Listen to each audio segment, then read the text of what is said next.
Hello students, आप सबको अपनी चैनल साइंस जंक्शन में स्वागत करती हूँ।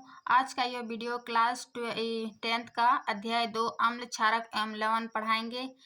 जो बीपीएससी टीआरई 4 या फिर एसटेट या किसी भी क्लास में हो, आप चाहे आप क्लास 10th में हो या किसी भी एग्ज़ाम की तैयारी कर रहे हैं, तो आपको यह वीडियो काफ़ी हेल्पफुल होगा, क्योंकि हम इस वीडियो में जो है वो एनसीईआरटी का हर टॉपिक कवर करके अपने नोट्स से पढ़ाएंगे, ताकि आपको नोट्स से आसानी से समझ में आएगा और आप कम समय में अच्छे से तैयारी कर पाइएगा।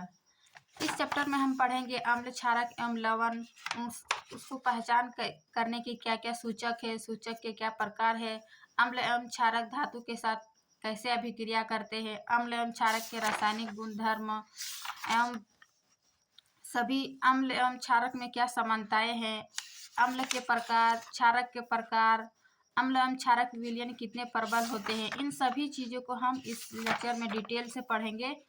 तो चलिए शुरू करते हैं आज की वीडियो अच्छी लगी तो लाइक एंड सब्सक्राइब ज़रूर कीजिएगा। आप लोग देखिए अपने नोट्स से बेहतरीन नोट्स बनाएं, ताकि आपको कम समय में बेहतर तैयारी कर पाइएगा और अच्छी तरह से समझ पाने में आपको सहूलियत होगा। तो चलिए शुरू करते हैं। अम्ल, क्षारक एवं लवण। सबसे पहले हम जानते हैं कि अम्ल क्या है, क्षारक क्या है एवं लवण क्या है। अम्ल जो है वे सभी पदार्थ, सबसे पहले इसका भौतिक गुण देखते हैं कि भौतिक गुण क्या है, उसके बाद हम रासायनिक गुण देखेंगे। अम्ल का भौतिक गुण है कि इनके जो है वो स्वाद में कड़वा होता है, इनमें H+ आयन होता है। इनमें H+ आयन क्यों होता है, इसका आगे हम डिटेल पढ़ेंगे।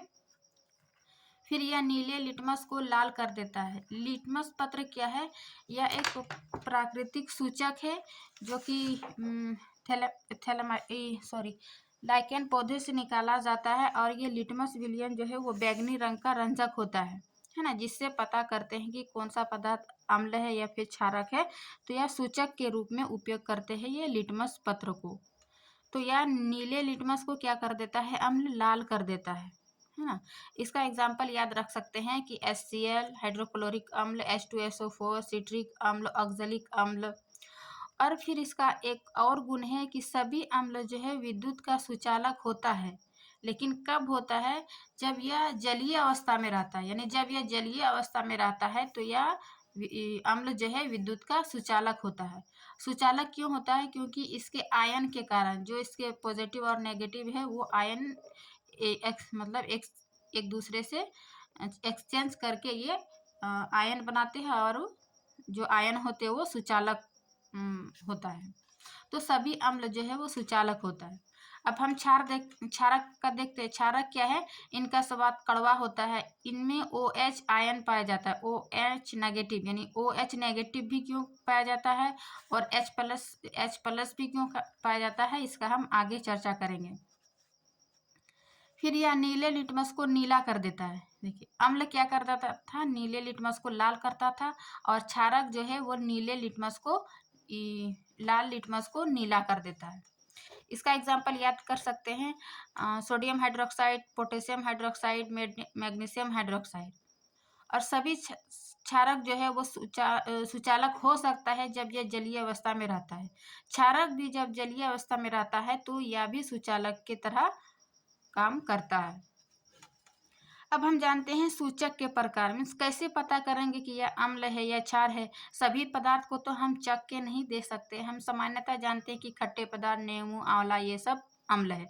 लेकिन जो कि जैसे चूना है और भी हाइड्रोक्लोरिक अम्ल है, H2SO4 है, तो उसको हम डायरेक्ट जी में नहीं चख सकते हैं। इसके लिए हम क्या करते हैं, सूचक का उपयोग करते हैं। तो उन्हीं सूचक में जैसे सूचक के प्रकार क्या है, तो सूचक 3 प्रकार के होते हैं। जैसे एक प्राकृतिक सूचक, कृत्रिम सूचक, और एक है गंधीय सूचक। तो सबसे पहले हम जानते हैं कि प्राकृतिक सूचक में क्या क्या आता है। ऐसा सूचक जो प्राकृतिक हो, यानी पौधे से प्राप्त की जाती है। नाम से ही पता चलता है कि जो हमें पौधे से यानी प्राकृतिक हो, उसको प्राकृतिक सूचक कहते हैं। जैसे कि हल्दी, लिटमस पेपर भी ये क्या, लाइकेन पौधे से प्राप्त की जाती है, और हल्दी भी प्राकृतिक है। गुड़हल के फूल, किसी भी फूल के रंगीन पंखुड़ियाँ, इन पंखुड़ियों को क्या करते हैं, सुखा कर उसके पाउडर बना के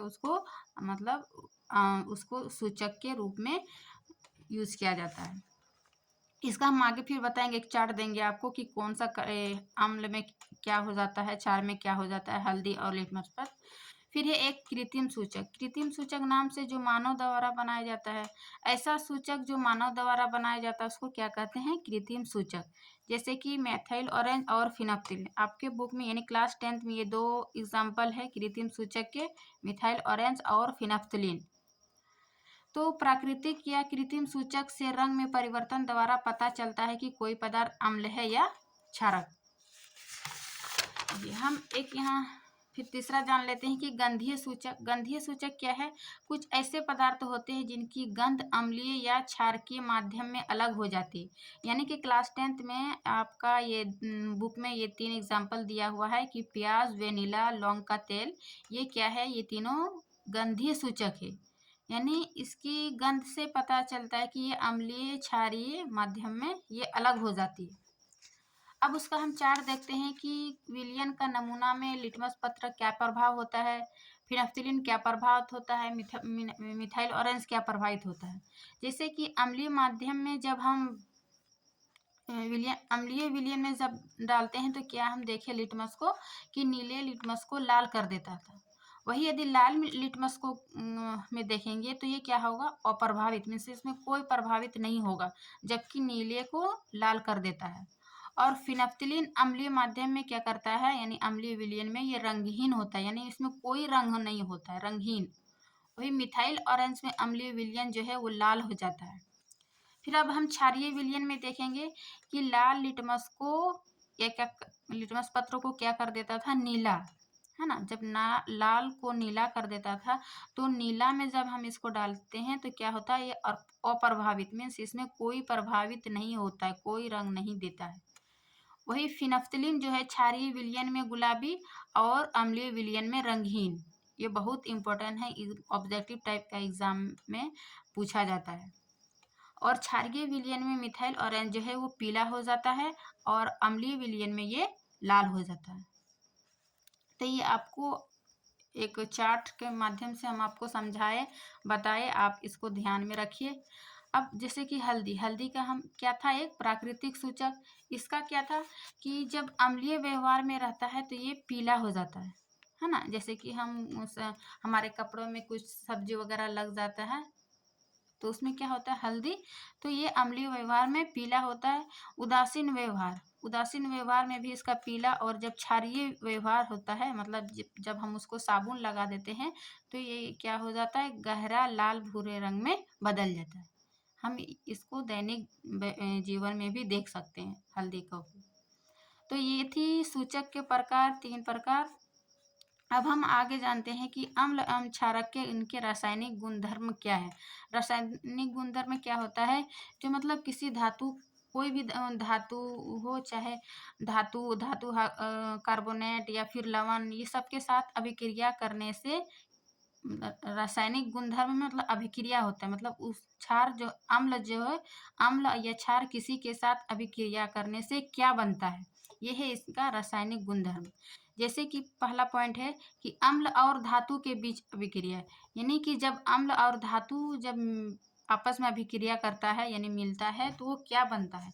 तो जब अम्ल और धातु मिलता है, सबसे पहला पॉइंट इसको फॉर्मूला याद रखिए, उसके बाद इसका एग्जाम्पल देखिएगा। जैसे कि अम्ल और धातु मिलके क्या बनाया, लवण प्लस हाइड्रोजन गैस, है ना। अम्ल प्लस धातु मिलके क्या बनाया, लवण प्लस हाइड्रोजन गैस। जैसे अम्ल में हम एग्जाम्पल लेते हैं हाइड्रोक्लोरिक अम्ल, और धातु एक जिंक ले लिए। जब इन दोनों को अभिक्रिया करते हैं तो क्या बना, जिंक क्लोराइड, यानी लवण प्लस हाइड्रोजन गैस, है ना। तो ये आपके बुक का ही हम सारा एग्जाम्पल बताएंगे, सारा एक्टिविटीज बताएंगे, है ना, जो दिया हुआ है आपका बीच में। यदि हम बुक से हम इसलिए नहीं पढ़ा रहे हैं क्योंकि देखिए हम एक्टिविटीज़ को पढ़ाएंगे और एग्जाम्पल को पढ़ाएंगे तो बहुत समय लगेगा, इसीलिए हम इसी को पढ़ के हम अपने नोट्स में शामिल किए, ताकि आपको नोट्स में देखिए 2 लाइन में आपका ये कवर हो गया। लेकिन एनसीईआरटी का यदि हम पढ़ेंगे तो ये 1.5 पेज का हो जाएगा। तो आप मेरे नोट्स पर भरोसा रखिए, आपको 100% कंटेंट मिलेगा, आपको कहीं और से पढ़ने की आवश्यकता नहीं होगा। एक बार यदि आप मेरा नोट्स को फॉलो करते हैं, नोट्स को पढ़ते हैं, तो आपको एनसीईआरटी का सारा कवर मिलेगा। उसके अलावा भी हम जो एग्ज़ाम में पूछे जाते हैं उसके पॉइंट को हम इसमें शामिल किए हैं। तो चलिए पॉइंट नंबर 1 देख लिया, पॉइंट नंबर 2 देखते हैं कि अम्ल और धातु कार्बोनेट के बीच अभिक्रिया, यानी धातु कार्बोनेट, कोई भी धातु लेते हैं और कार्बोनेट जैसे CO3 कार्बोनेट, तो अम्ल और धातु कार्बोनेट के बीच क्या अभिक्रिया बनता है। तो अम्ल प्लस धातु कार्बोनेट, इसका पहले फार्मूला जानते हैं। अम्ल प्लस धातु कार्बोनेट से क्या बना, लवण, जल और CO2 यानी कार्बन डाइऑक्साइड, है ना, लवण, जल और कार्बन डाइऑक्साइड। फिर इसका एग्जांपल लेते हैं, हाइड्रोक्लोरिक अम्ल प्लस धातु क्या लिए, सोडियम Na2, फिर कार्बोनेट CO3, उससे क्या बना, सोडियम क्लोराइड, यानी ये क्या है, एक लवण है। फिर जल और CO2, है ना। फिर तीसरा है कि अम्ल और धातु हाइड्रोजन कार्बोनेट के बीच अभिक्रिया, धातु कोई लेंगे, हाइड्रोजन कोई लेंगे, कार्बोनेट CO3, यानी धातु Na सोडियम हाइड्रोजन कार्बोनेट, तो क्या बन गया, धातु हाइड्रोजन कार्बोनेट। अम्ल क्या ली, HCl, जब अम्ल और धातु कार्बोहाइड्रोजन हाइड्रोकार्बोजन के साथ अभिक्रिया किया तो क्या बना, लवण, यानी NaCl प्लस जल प्लस CO2, है ना। तो ये तीसरा था। अब चौथा देखते हैं कि धातु के अम्ल जो है किसके साथ अभिक्रिया करता है।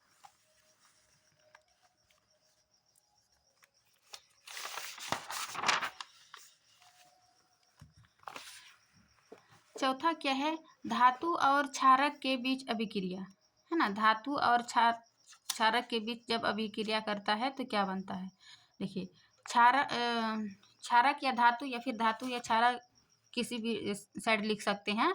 तो इससे क्या बना, लवण प्लस हाइड्रोजन गैस, लवण प्लस हाइड्रोजन गैस, जैसे क्षारक हो गया सोडियम हाइड्रोक्साइड, धातु हो गया जिंक, तो इससे अभिक्रिया करके क्या बना, Na2ZnO2, यानी ये एक लवण है। फिर H+H2 यानी हाइड्रोजन गैस। फिर पांचवा है कि अम्ल एवं क्षारक के बीच अभिक्रिया, ये अभिक्रिया तो बहुत इंपॉर्टेंट है, एग्जाम में कितनी बार पूछा गया है, अम्ल एवं क्षारक के बीच की अभिक्रिया, इन्हीं अभिक्रिया को उदासीनीकरण अभिक्रिया कहते हैं।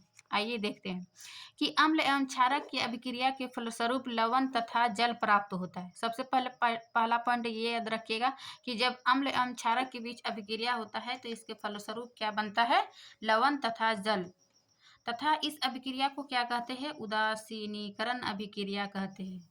अब उदासीनीकरण अभिक्रिया क्यों कहते हैं, क्योंकि जब क्षारक और अम्ल के साथ अभिक्रिया करता है तो ये लवण प्लस जल बनाता है। सबसे फॉर्मूला दिमाग में ये रखिएगा कि जब क्षारक प्लस अम्ल बना तो क्या बना, लवण और जल। इसका एग्जाम्पल है क्षारक का सोडियम हाइड्रोक्साइड प्लस हाइड्रोक्लोरिक अम्ल, क्या बना, सोडियम क्लोराइड, यानी लवण प्लस जल, है ना। तो जब क्षारक और अम्ल के बीच अभिक्रिया करता है तो इस अभिक्रिया को क्या कहते हैं, इस टाइप का क्वेश्चन पूछा जाता है। तो ये क्या है, उदासीनीकरण, और उदासीनीकरण अभिक्रिया में क्या बनता है, लवण प्लस जल। अब एक पॉइंट आता है कि चूना, पत्थर, खगड़िया और मार्बल, जिसको संगमरमर भी कहते हैं, इसका फॉर्मूला क्या होता है, तो ये कैल्शियम कार्बोनेट, इन सभी का फॉर्मूला कैल्शियम कार्बोनेट होता है। और जब कैल्शियम कार्बोनेट को जल प्लस CO2 के साथ अभिक्रिया करते हैं तो क्या बनता है, CaHCO3 होल टू एक्वेटिव, है ना। तो इसको याद रखिएगा फॉर्मूला को। फिर अब हम जानते हैं कि अम्लों के साथ धात्विक ऑक्साइड की अभिक्रिया, देखिए, अम्ल के साथ धातु का हम देखिए सभी अभिक्रिया। अब है धात्विक ऑक्साइड, धात्विक ऑक्साइड क्या है, जब धातु के साथ ऑक्सीजन मिल जाता है तो उसको धात्विक ऑक्साइड कहते हैं। जैसे कि जिंक एक धातु है, तो जिंक के साथ ऑक्सीजन मिल गया तो ये क्या हो गया, जिंक ऑक्साइड। फिर है FeO, यानी कि आयरन के साथ ऑक्सीजन मिल गया तो ये क्या होगा, आयरन ऑक्साइड। तो इसी प्रकार जब धातु के साथ ऑक्सीजन मिल जाता है उसको धात्विक ऑक्साइड कहते हैं। इसी को धात्विक ऑक्साइड को ही अम्ल के साथ अभिक्रिया क्या बनता है, तो जब धातु ऑक्साइड प्लस जल में प्लस अम्ल को मिलाते हैं तो ये क्या देता है, लवण प्लस जल। देखिए, याद कीजिए कि लवण और जल कब प्राप्त होता था, तो ये क्षारक और अम्ल, देखा ना, जब क्षारक और अम्ल यानी उदासीकरण अभिक्रिया में जल लवण प्लस जल बना। और जब ये धात्विक ऑक्साइड के साथ भी अभिक्रिया करता है तो ये क्या बनता है, लवण प्लस जल। इसीलिए इसको क्या कहते हैं, धातु ऑक्साइड जो है वो क्षारीय प्रकृति की होती है, प्रकृति की होती है। ये बहुत इम्पोर्टेंट है, ये एग्जाम में पूछा जाता है कि ये धातु ऑक्साइड जो है वो किस प्रकृति की होती है, तो ये क्षारीय प्रकृति की होती है। और क्षारीय प्रकृति की क्यों होती है, क्योंकि ये लवण और प्लस जल बनाता है, जो कि ये उदासीनीकरण अभिक्रिया में बनता है, इसीलिए इसको क्षारीय प्रकृति कहते हैं। इसका एग्जाम्पल देख लेते हैं कि जिंक ऑक्साइड है ना, जिंक ऑक्साइड प्लस 2HCl यानी अम्ल, उससे क्या बना, जिंक क्लोराइड प्लस जल, ये क्या है, लवण और जल बना। और इसको याद रखिएगा कि क्षारीय प्रकृति की होती है। अब दूसरा पॉइंट है कि क्षारक के साथ अधातु ऑक्साइड के बीच, हम अम्ल के साथ धातु ऑक्साइड के बीच देखें, अब क्या है, क्षारक के साथ अधातु ऑक्साइड के बीच अभिक्रिया। देखिए अधातु ऑक्साइड प्लस क्षारक मिलके क्या बना, लवण प्लस जल। इसमें भी लवण प्लस जल बनेंगे, लेकिन इसको क्षारीय प्रकृति नहीं कहेंगे क्योंकि ये अधातु प्लस क्षारक है, इसलिए अधातु ऑक्साइड जो है वो अम्लीय प्रकृति की होती है और धातु ऑक्साइड जो है वो क्षारीय प्रकृति की होती है। ये याद रखिएगा कितना डिफरेंट है, बहुत इंपॉर्टेंट है एग्जाम ऑफ पॉइंट व्यू से। तो धातु और धातु ऑक्साइड में हम कैल्शियम हाइड्रोक्साइड लिए प्लस क्षारक जो है कार्बन डाइऑक्साइड, एक प्रकार का क्षारक है, उसको लवण बना कैल्शियम कार्बोनेट प्लस जल। तो ये थी अभिक्रिया। अब हम आगे बढ़ते हैं कि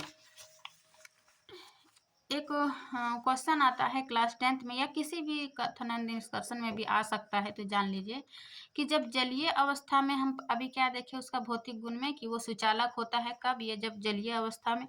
लेकिन जो ग्लूकोज और एल्कोहल है ये विद्युत के सुचालक होते, सॉरी कुचालक होते हैं। जब जलीय अवस्था में अम्ल को सुचालक होता है, लेकिन ग्लूकोज और अल्कोहल की अवस्था में ये विद्युत के कुचालक होते हैं। क्यों ये विद्युत के कुचालक होते हैं, क्योंकि हम बताए थे कि सुचालक कब बनता है, जब उसमें आयन आयन उत्पन्न होता है, आयन यानी पॉजिटिव और नेगेटिव। लेकिन ये जो ग्लूकोज और अल्कोहल है ये क्या करते हैं, ये दोनों सहसंयोजी आबंध के बने होते हैं जिसमें स्वतंत्र इलेक्ट्रॉन यानी आयन नहीं पाए जाते। तो जब आयन ही नहीं बनेगा तो वो क्या होगा, वो सुचालक कैसे बनाएगा, इसीलिए ये विद्युत के कुचालक होते हैं ग्लूकोज और अल्कोहल। समझ गए। अब एक और पॉइंट है कि अम्ल और जल के साथ, कि अम्ल को जल में मिलाए या फिर जल में अम्ल को मिलाए। क्योंकि क्या होता है कि जब हम अम्ल में जल को मिलाते हैं तो ये मतलब आग उत्पन्न करती है। क्यों, क्योंकि जब अम्ल में जल, इसीलिए बोलता है कि अम्ल में जो है वो जल नहीं मिलाना चाहिए, क्योंकि यह एक ऊष्माक्षेपी अभिक्रिया है। ऊष्माक्षेपी अभिक्रिया, ऊष्माशोषी अभिक्रिया, ये हम इसके पिछले अध्याय 1 में डिटेल बताए हैं। ये क्लास 10th का ही चैप्टर नंबर 1 रासायनिक अभिक्रिया एवं उनका समीकरण, ऊष्माक्षेपी और ऊष्माशोषी। ऊष्माक्षेपी में क्या होता है, इससे ऊष्मा उत्पन्न होता है ना, तो इसमें बहुत अधिक ऊष्मा उत्पन्न होता है जिस कारण ये आग लगने की संभावना बनती है। और ऊष्माशोषी में क्या होता है, वो उसमें ऊष्मा का एब्जॉर्ब करती है। इसीलिए बोलता है कि अम्ल में जल नहीं मिलाना चाहिए क्योंकि यह एक ऊष्माक्षेपी अभिक्रिया है। तो क्या करना चाहिए भाई, तो जल तो अम्ल में नहीं मिलाना चाहिए, लेकिन जल में अम्ल को मिला सकते हैं, वो भी धीरे धीरे, है ना।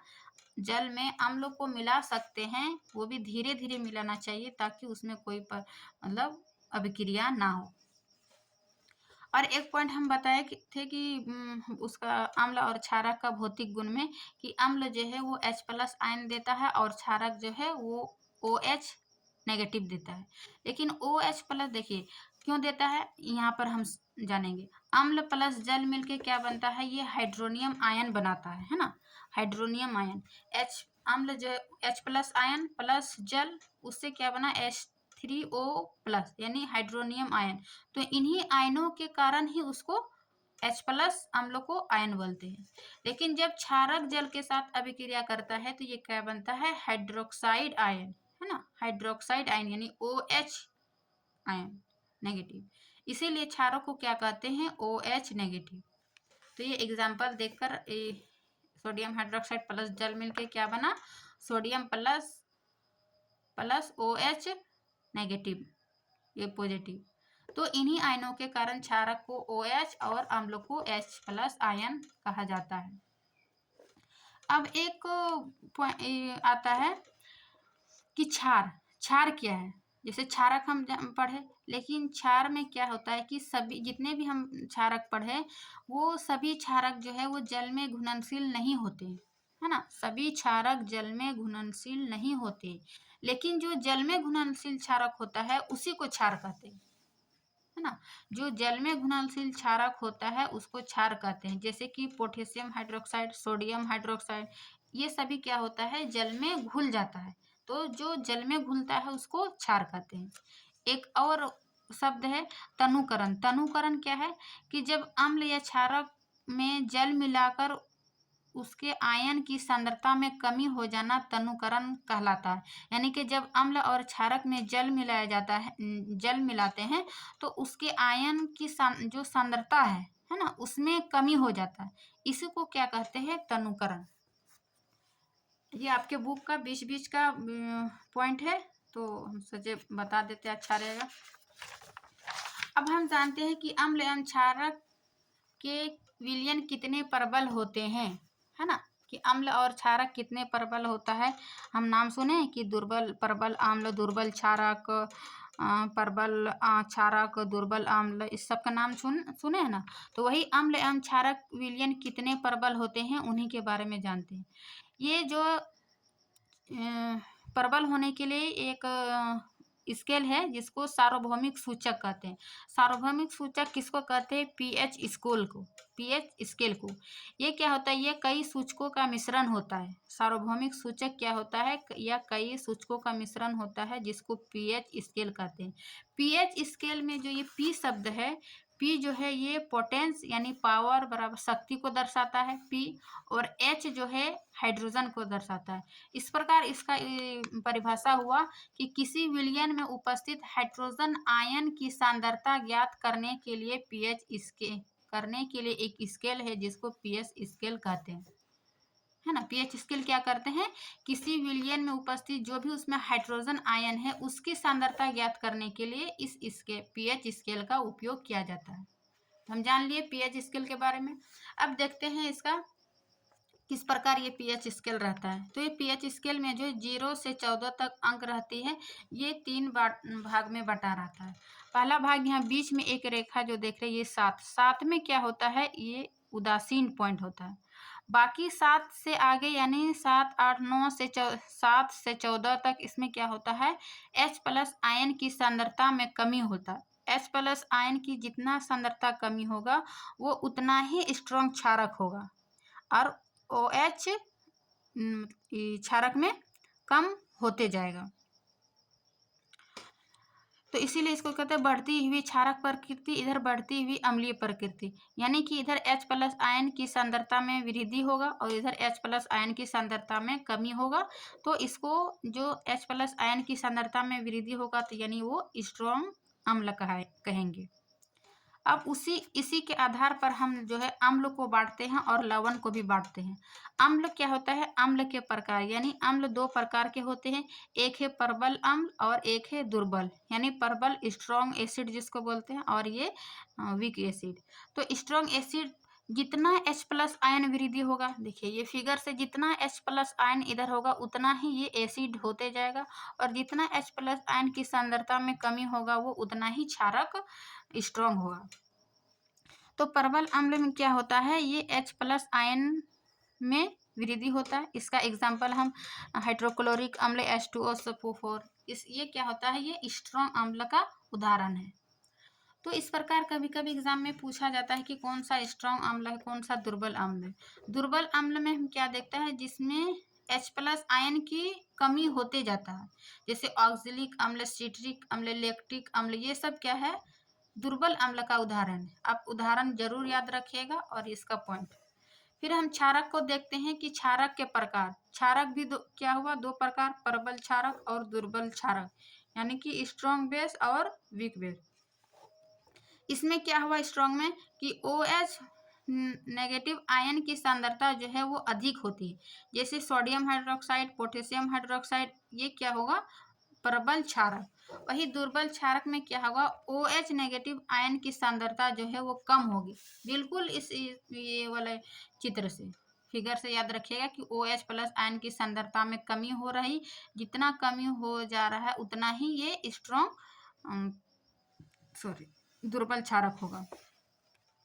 जैसे इसका एग्जाम्पल याद रख सकते हैं कि zinc hydroxide, magnesium hydroxide, NH4OH, जो मैग्नीशियम हाइड्रोक्साइड में जब हम ज़्यादा एसिड हो जाता है हमारे पेट में, तो ये मैग्नीशियम हाइड्रोक्साइड का भी यूज़ किया जाता है दुर्बल क्षारक, ताकि वो उदासीन हो जाए, है ना।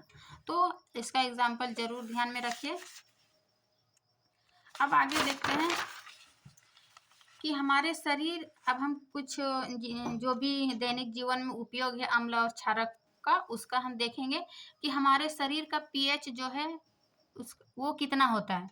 तो वो 7.0 से 7.8 तक उसका पीएच होता है, यानी उसका पीएच स्केल जो अम्लीय है, ये क्षारीय है। तो 7.8 यानी 7 से अधिक हो गया तो ये क्या होगा, क्षारीय माध्यम, यानी हमारे शरीर का पीएच हल्का क्षारीय है। लेकिन रक्त का पीएच जो है वो 7.4 है, यानी ये भी क्षारकीय है। अम्ल वर्षा, ये भी कभी कभी पूछ देता है कि हमारे रक्त का पीएच कितना है, हमारे शरीर का पीएच कितना है, अम्लीय वर्षा का कितना है ना। तो अम्लीय वर्षा का होगा जब वर्षा का जल का पीएच मान 5.6 है ना, ये याद रखिएगा कि 5.6 से कम हो तो उसे अम्लीय वर्षा कहेंगे। तभी ना अम्लीय वर्षा से क्या होता है, हमारे फसल, दीवार, ये सब क्या होता है, नष्ट हो जाता है, क्योंकि ये 5.6 से ये मतलब स्ट्रॉन्ग एसिड हो गया, है ना। अब हमारे पाचन तंत्र का पीएच, हमारे पाचन तंत्र का पीएच क्या होता है, जब हमारे आमाशय में HCl उत्पन्न करता है तो ये पाचन में सहायक होता है। हमारे पाचन में पीएच स्केल का क्या कार्य है, जो कि हमारे आमाशय में HCl अम्ल है वो क्या करते हैं, वो पाचन में सहायक होती है। लेकिन कभी कभी क्या होता है, यानी अपच की स्थिति में HCl अत्यधिक उत्पन्न करती है, जिससे हमें दर्द एवं जलन होती है। इससे बचाव के लिए हम क्या देते हैं उसको, एंट एसिड यानी प्रतिअम्ल। जब बहुत अधिक एसिड हो जाता है तो उसी एसिड को तोड़ने के लिए हम एंट एसिड देते हैं, जैसे दुर्बल क्षारक का उपयोग करते हैं। जो हम अभी बताए ना कि magnesium hydroxide, milk of magnesia जिसको कहते हैं, वो क्या कहते हैं, जब हमारे पेट में अधिक एसिड हो जाता है तो इसको मिला दिया जाता है, देते हैं, ताकि वो उदासीनीकरण करके वो हमें दर्द और जलन या गैस से राहत मिलती है। फिर हमारे दंत क्षय, यानी हमारे दांत का क्यों नुकसान होने लगता है, क्यों दंत क्षय होने लगता है। तो जब मुंह का पीएच जो है 5.5 से कम होने लगता है ना, 5.5 से जब हमारे मुंह का पीएच कम होने लगता है तो हमें दंत क्षय होने लगता है। इसीलिए जो टूथपेस्ट में उसको क्षारकीय मिलाया जाता है। तो इसका क्या है, बचाव में क्षारकीय दंतमंजन यानी टूथपेस्ट का प्रयोग किया जाता है। जिस टूथपेस्ट में क्षारकीय है उसी का उपयोग किया जाता है, ताकि वो अम्लीय माध्यम और क्षारीय माध्यम मिलकर क्या कर दे, वो उदासीन कर दे और हमें दंत क्षय से बचाया जा सके। फिर ये एग्जाम्पल मधुमक्खी के डंक, ये सभी एग्जाम्पल जो है हम आपका NCERT से ही लिए हैं, दूसरा बाहर से हम कुछ एग्जाम्पल नहीं लिए हैं। इसीलिए आप लोग निश्चित होकर पढ़िए। देखिए दैनिक जीवन में पीएच का महत्व, अम्ल वर्षा, दंत क्षय, पशु एवं पौधे के, ये सब। तो क्या है, मधुमक्खी के डंक। मधुमक्खी के डंक में क्या होता है, जब ये हमारे शरीर पर काटते हैं तो ये एक अम्ल छोड़ते हैं, जिससे हमें क्या होता है, दर्द एवं जलन होते हैं। तो इससे बचाव के लिए क्या करते हैं, दुर्बल क्षारक जैसे कि बेकिंग सोडा का उपयोग किया जाता है। तो ये क्या होगा, ये अम्ल और ये क्षारक, दुर्बल क्षारक मिलकर क्या कर देगा, ये उदासीन कर देगा और हमें दर्द और जलन से राहत देगा। फिर है नेटल के पत्ते। नेटल के पत्ते का उदाहरण दिया है, ये जंगलों में उगता है, जिससे क्या होता है, इसको छूने से नेटल के पत्ते में जो है वो डंक नुमा बाल होता है, जिससे छूने पर मेथाइल अम्ल छोड़ता है, जिससे जलन वाले दर्द होता है ना। जब ये पत्ते को छू देते हैं तो क्या होता है, हमको जलन होता है। क्यों जलन होता है, क्योंकि ये मेथाइल अम्ल छोड़ता है। फिर इसके बचाव के लिए क्या क्या डालते हैं हम, एक प्राकृतिक इसी के आसपास मिलता है ये एक डॉग पौधा, है ना। तो जिसको पता होगा कि नेटल के पत्ते को काटा है तो छुआ है और उससे खुजली हो रहा है, तो उसी के आसपास आपको ये डॉग पौधा मिल जाएगा। इसको हाथों में रगड़ने से इससे जलन और जो खुजली होता है वो उससे राहत मिलेगा। या फिर इसको क्षारक, कोई दुर्बल क्षारक दे सकते हैं, है ना। अब है कि कुछ प्राकृतिक अम्ल, यानी जो भी, इससे भी क्वेश्चन आता है कि सिरका में जो है कौन सा अम्ल पाया जाता है, तो ये क्या है, एक प्राकृतिक अम्ल है। जैसे सिरका में क्या है, एसिटिक अम्ल, संतरा में क्या है, सिट्रिक अम्ल, इमली में क्या है, टार्टरिक अम्ल, टमाटर के में क्या है, ऑक्जेलिक अम्ल, है ना। ये सब याद रखिए।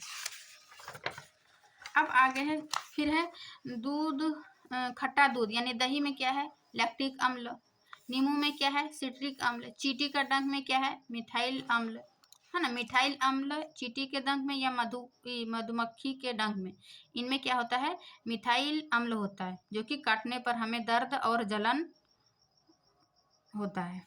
फिर नेटल का डंक में अभी क्या देखिए, मेथेनोइक अम्ल। अब हम जानते हैं लवण, अम्ल के बारे में पढ़ लिए। अब लवण, लवण में हम क्या देखें, जब अम्ल और क्षारक मिलकर क्या बनाया, लवण कब बनता है, जब अम्ल और क्षारक मिलता है तब क्या बना, लवण और जल। इसी को उदासीनीकरण अभिक्रिया कहते हैं। जैसे sodium hydro HCl plus sodium hydroxide मिलकर क्या बना, सोडियम क्लोराइड। इन्हीं को साधारण नमक है, साधारण नमक का भी फॉर्मूला होता है सोडियम क्लोराइड प्लस जल बना। अब हम लवण का प्रकार देखेंगे, अम्लीय लवण, क्षारकीय लवण और उदासीन लवण।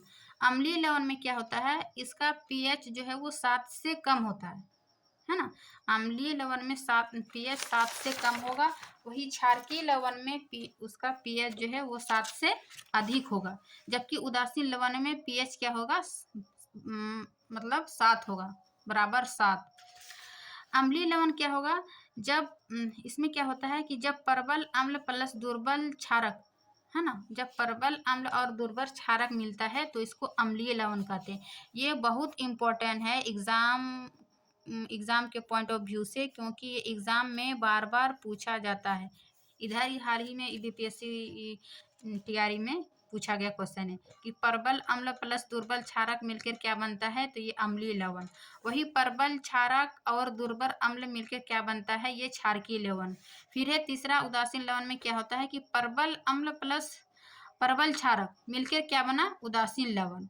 तो ये तीनों आप चार्ट याद रखिएगा, देखिए, है ना, ये बहुत इंपॉर्टेंट है। अब हम देखते हैं सोडियम, इसमें बुक में कुछ रहे अभी दिया हुआ है अभिक्रिया, किससे क्या होता है। जैसे सोडियम क्लोराइड निम्न रसायनों का कच्चा पदार्थ है, यानी सोडियम क्लोराइड किस किस के साथ अभिक्रिया करके क्या बनता है। जैसे सोडियम हाइड्रोक्साइड, ये सोडियम क्लोराइड जो है वो जल के साथ अभिक्रिया करके जब उसमें विद्युत देते हैं तो ये क्या बनता है, सोडियम हाइड्रोक्साइड, है ना। सोडियम हाइड्रोक्साइड यानी किससे प्राप्त किया जा सकता है, सोडियम क्लोराइड को, यानी NaCl को जब जल के साथ और जब उसको विद्युत देते हैं तो क्या प्राप्त होता है, sodium hydroxide plus chlorine plus जल। यह अभिक्रिया जो है बहुत इम्पोर्टेंट है, क्योंकि ये पूछा जाता है एग्जाम में कि क्लोर झार, इसी अभिक्रिया को क्या कहते हैं, इस प्रक्रिया को क्या कहते हैं, क्लोर झार प्रक्रिया। और इसको क्लोर झार प्रक्रिया क्यों पूछा जाता है, क्लोर झार प्रक्रिया में किस प्रकार बनता है, कैसे बनता है, इससे ये पूछा जाता है। क्योंकि इसमें जो क्लोरीन है ना, ये क्लोरीन बना, क्लोरीन एवं क्षार यानी सोडियम हाइड्रोक्साइड क्षार का निर्माण हुआ। क्षार हम बताए कि जो जल में घुलनशील जो क्षारक होता है उसको क्षार कहते हैं। तो ये सोडियम हाइड्रोक्साइड जो है वो जल में घुलनशील क्षारक है। तो इस अभिक्रिया से क्या बना, क्लोरीन एवं क्षार यानी सोडियम हाइड्रोक्साइड का निर्माण हुआ। इसलिए इस अभिक्रिया को क्या कहेंगे, क्लोर झार प्रक्रिया, है ना। ये एक बार रिएक्शन याद कर लीजिएगा, फिर इसी से आप एक्सप्लेन कर लीजिएगा कि क्लोरीन एवं क्षारक का निर्माण होता है, इसलिए इसको क्लोर झार प्रक्रिया कहते हैं। अब इसका यूज़ कहाँ कहाँ करते हैं, तो इसका यूज़ जो है धातुओं से ग्रीस हटाने के लिए, ये इसका यूज़ भी पूछा जाता है, फॉर्मूला भी पूछा जाता है, और इससे ये कैसे बनता है, ये 3 पॉइंट सभी में अभी हम देखेंगे, जितना भी बताएंगे। जैसे कि धातुओं से ग्रीस हटाने के लिए, साबुन और अपमार्जक बनाने के लिए, कृत्रिम फाइबर बनाने के लिए, और एक कागज़ बनाने के लिए, इन सभी में यूज किया जाता है किसका, सोडियम हाइड्रोक्साइड का यानी NaOH का। फिर हम देखेंगे विरंजक चूर्ण, है ना, जितना भी ये बेकिंग सोडा, विरंजक चूर्ण, प्लास्टर ऑफ पेरिस, सबका हम यूज देखेंगे, उसका फॉर्मूला देखेंगे और उसका बनता है कैसे वो देखेंगे। जैसे विरंजक चूर्ण, तो विरंजक चूर्ण का सबसे पहले फॉर्मूला क्या होगा, CaOCl2 यानी कैल्शियम ऑक्सीक्लोराइड, कैल्शियम ऑक्सीक्लोराइड।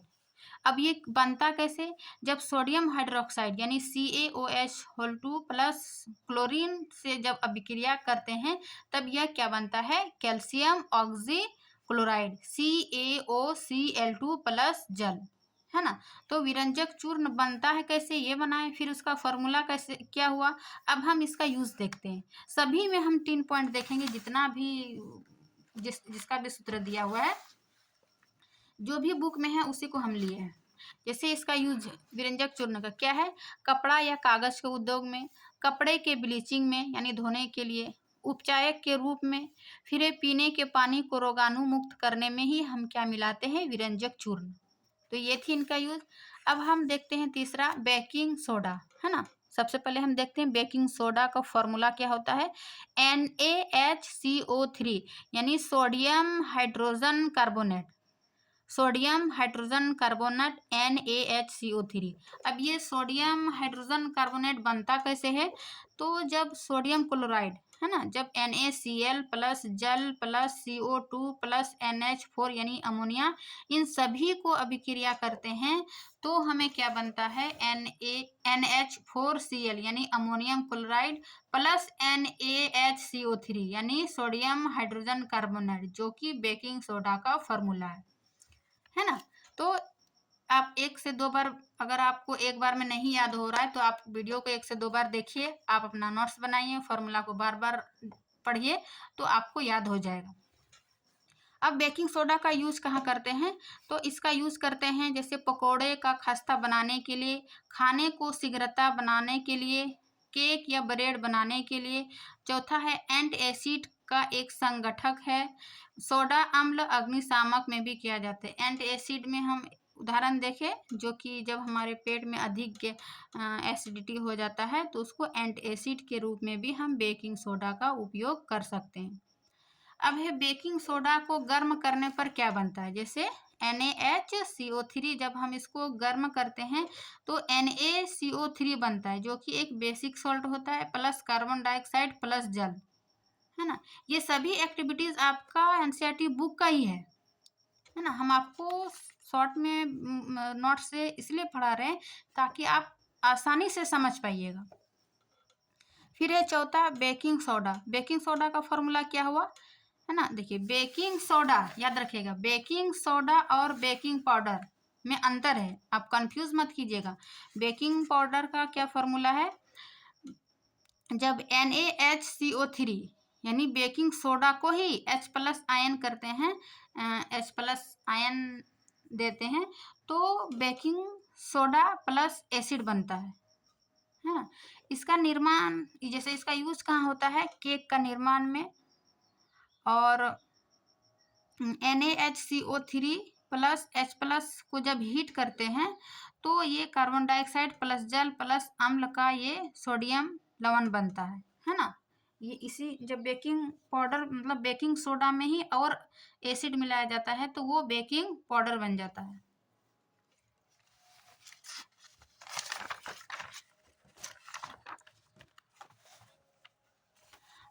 जब हम केक को देखते हैं ना कि पूरा फुला हुआ स्पंजी मुलायम होता है तो ये किसके कारण होता है, क्योंकि ये कार्बन डाइऑक्साइड की वजह से जो है ब्रेड या फिर केक जो है फूल जाता है और मुलायम और स्पंजी हो जाता है। जब हम इसमें देखें ना इस अभिक्रिया में, जब ये बेकिंग सोडा को H प्लस आयन दिया और उसको हीट दिए तो क्या बना, कार्बन डाइऑक्साइड। इन्हीं कार्बन डाइऑक्साइड के कारण क्या हुआ, ब्रेड फूला और मुलायम और स्पंजी बना, प्लस जल प्लस अम्ल का जो सोडियम लवण बना। तो ये बेकिंग पाउडर केक के निर्माण में किया गया, और ये बेकिंग सोडा का फॉर्मूला हो गया सोडियम हाइड्रोजन कार्बोनेट। अब है पांचवा धोने का सोडा, है ना। धोने का सोडा, जैसे कि इसका फॉर्मूला हो गया Na2CO3 10H2O यानी सोडियम कार्बोनेट डेकाहाइड्रेट। डेकाहाइड्रेट मैंने यानी जो 10 हाइड्रोजन है वो डेकाहाइड्रेट। फिर तो ये बनता कैसे है सोडियम कार्बोनेट डेकाहाइड्रेट?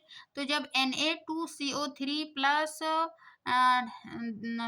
डेका यानी 10 हाइड्रोजन जल अणु मिलाते हैं तो Na2CO3 और डेकाहाइड्रेट यानी सोडियम कार्बोनेट डेकाहाइड्रेट बनता है। यही जो है धोने का सोडा का फॉर्मूला हुआ। अब हम इसका यूज देखते हैं। इसका यूज कहाँ कहाँ है?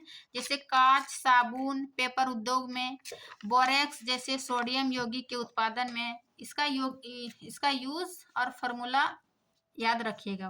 बार बार पढ़िएगा तो आपको याद हो जाएगा। घर की साफ सफाई में जल की अस्थायी कठोरता को दूर हटाने के लिए भी धोने का सोडा का यूज किया जाता है।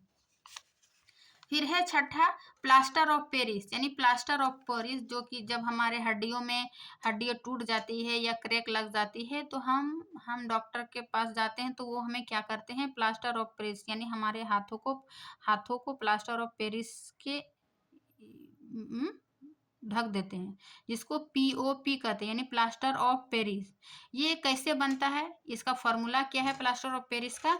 ये CaSO4 हाफ H2O यानी कैल्शियम सल्फेट हेमीहाइड्रेट। हेमी माने वही हाफ, आधा, हेमीहाइड्रेट, कैल्शियम सल्फेट हेमीहाइड्रेट। अब ये बनता कैसे है? जब जिप्सम, ये जिप्सम का भी सूत्र याद रखिएगा, जिप्सम यानी CaSO4 हाफ नहीं, ये क्या है, हाफ और ये दो जल के अणु, इसको जब 373 केल्विन उष्मा में गर्म करते हैं तब ये हमारे ये पॉप बनते हैं यानी प्लास्टर ऑफ पेरिस बनता है। क्या? CaSO4 हाफ H2O प्लस जो ये 1.5 जल के अणु है वो क्या होता है, वाष्पित हो जाता है ना। यहाँ हाफ और 2 अढ़ाई हुआ, अढ़ाई में यहाँ आधा जल मिला यानी हेमी, और 1.5 जो बचा वो वाष्पीकृत हो जाता है। तो इस प्रकार ये जिप्सम को जब हम 373 केल्विन पर गर्म करते हैं तो ये हमें प्लास्टर ऑफ पेरिस बनता है। अब इसका यूज कहाँ होता है? टूटी हुई हड्डियों को जोड़ने के लिए, खिलौने, मूर्तियों के लिए, घरों को सजाने के लिए, सतह को चिकना करने के लिए, इन सभी में क्या यूज करते हैं? Plaster of Paris. अब हम 7वां जिप्सम भी देख लेते हैं। जिप्सम क्या था? CaSO4 और 2H2O यानी कैल्शियम सल्फेट डिहाइड्रेट, है ना, 2H2O, इसका ये जिप्सम का फॉर्मूला हुआ। तो फिर ये जिप्सम बनता कैसे? जब ये CaSO4 half H2O plus 1.5 H2O जो यही बना, प्लास्टर ऑफ पेरिस ही बना, इसी को फिर वापस क्या बनाया जा सकता है? जिप्सम बनाया। यही कैल्शियम सल्फेट अर्धहाइड्रेट यानी पॉप से अभिक्रिया करके फिर क्या बनता है? CaSO4 2H2, जो कि ये जिप्सम का फॉर्मूला हुआ, कैल्शियम सल्फेट डिहाइड्रेट, है ना। तो ये आपका बुक में 7 रिएक्शन दिया हुआ था, उसका फॉर्मूला याद करना है, वो फॉर्मूला बनता कैसे है, उसका यूज क्या क्या है, इन तीनों पॉइंट को रखकर आप इन 7 फॉर्मूला को याद रखिएगा, जो कि आपको किसी भी कंपटीशन एग्जाम की तैयारी कर रहे हैं या फिर आप क्लास 10th में हैं तो आपके लिए तो बहुत इम्पोर्टेंट है। अब एक लास्ट है आपका बुक का, एक लास्ट बुक दिया हुआ है कि क्रिस्टलीकरण का जल यानी क्रिस्टलीकरण जल क्या होता है? तो ये क्या है? ये एक सूत्र इकाई लवण में उपस्थित जल के अणुओं की संख्या को दर्शाता है। जैसे कि CaSO4 प्लस हाफ H2O जो कि प्लास्टर ऑफ पेरिस है, तो ये क्या होगा? ये जल के क्रिस्टलीकरण जल के अणुओं के रूप में इसकी संख्या होता है। वो फिर वही CaSO4 डिहाइड्रेट यानी जिसका फॉर्मूला होता है जिप्सम, Na2CO3 डेका H2O जल, ये वॉशिंग सोडा, ये क्या हुआ? क्रिस्टलीकरण जल का ये सब एग्जाम्पल हुआ। तो इसी के साथ ये आपका चैप्टर समाप्त होता है। हम आपको ट्रस्ट कीजिए कि अपने नोट्स में हम जो भी पढ़ाए 100% आपको कंटेंट दिए हैं, ताकि आपको कहीं और से पढ़ना नहीं पड़े। NCERT का ही हम लाइन बाय लाइन पढ़ के आपको ये नोट्स बना के दिए हैं। आप लोग को मेरी मेहनत और वीडियो अच्छी लगी तो लाइक एंड सब्सक्राइब ज़रूर कीजिए। मिलते हैं नेक्स्ट क्लास में। और हाँ, आपको यदि इस क्वेश्चन का अभ्यास चाहिए, यानी कि ये इसका क्वेश्चन आंसर चाहिए, तो आप कमेंट में ज़रूर बताइएगा। हम आपको ये अभ्यास का क्वेश्चन आंसर भी लेके आएंगे। लेकिन हम जितना भी नोट्स में बताए हैं, इन जो भी बीच बीच में क्वेश्चन आंसर आता है, उन अधिकतर जो है क्वेश्चन आंसर कवर हो गया मेरा नोट्स में, है ना। और जो कुछ भी बचा है, आप यदि आपको आप चाहिएगा तो हम आपको ज़रूर देंगे जो बचा कुचा है। लेकिन आपको मेरा नोट्स में आपको सारा प्रश्न मिल जाएगा। तो मिलते हैं नेक्स्ट क्लास में। Thank you.